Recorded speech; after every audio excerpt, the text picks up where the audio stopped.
found us here at Storytime with Miss Becky. I'm Miss Becky, and this is our friend Bear, who loves to read along with you. Bear has a question for you. What do you think would be one of the best things to say to someone special you really like on Valentine's Day? Well, Splat the cat is getting ready.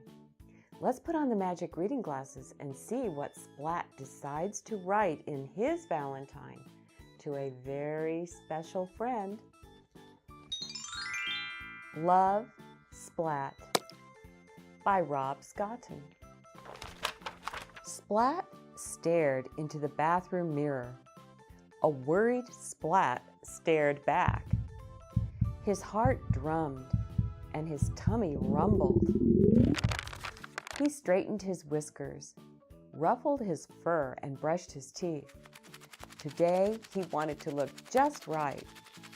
After all, today was Valentine's Day.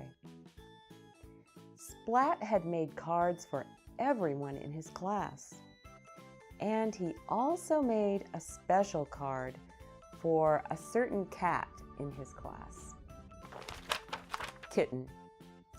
She had snowy white paws and pea green eyes, and Splat liked her more than fish sticks and ice cream.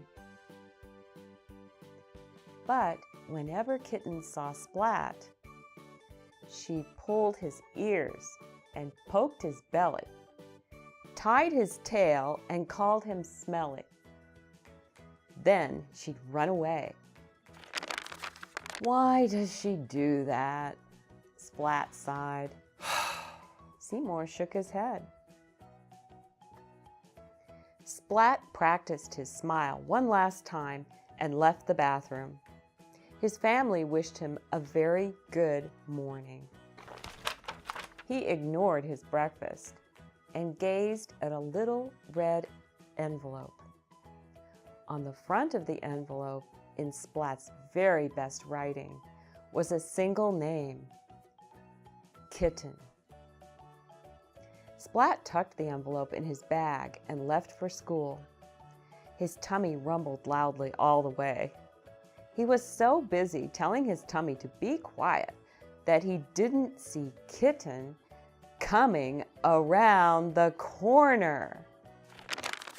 Splat! He bumped into her. And when he tried to say sorry, his tongue turned to jelly, his legs wobbled like rubber, and his tummy rumbled louder than ever. This happened every time he saw Kitten. Kitten gave Splat a funny look. Then she pulled his ears and poked his belly, tied his tail, and called him smelly, and ran away. Why does she do that? He sighed. Seymour shook his head.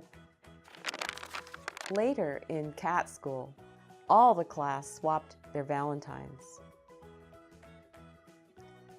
Splat sat at his desk, clutching the little red envelope. "I'll give it to her soon," he said to Seymour. But soon it was recess.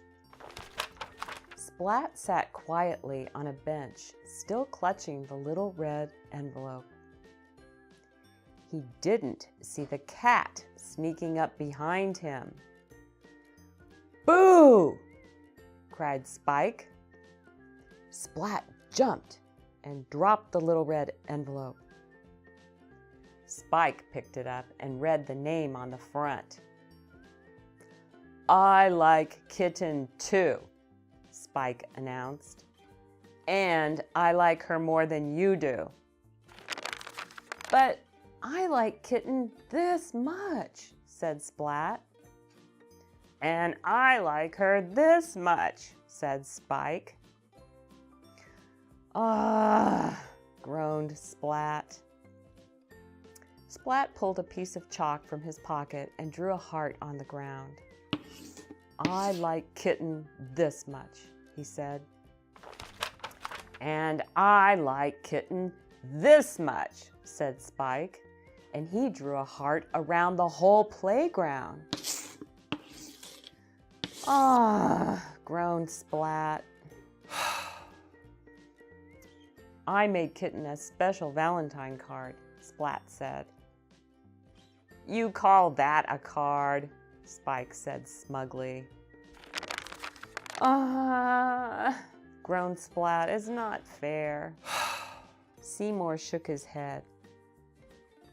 Splat's card looked teeny-weeny next to Spike's, and with a sigh, he threw it in the trash. Kitten opened Spike's card. The message inside read, "You are so lucky that I like you." Kitten smiled. Splat didn't, and he turned away. Splat didn't see the snowy white paws lift the little red envelope from the trash, or the pea-green eyes read the name on the front. Kitten took the card from the envelope and opened it. In Splat's very best writing were 3 little words. "I like you." Kitten sat down next to Splat and gave him a little pink envelope. On the front was a single name, Splat. Splat opened the envelope, and on the card was a rhyme. "Your fur is soft, and I like to stroke it. You make a silly noise in your belly when I poke it. Your tail's so bendy it makes me laugh. And you smell really nice when you've just had a bath."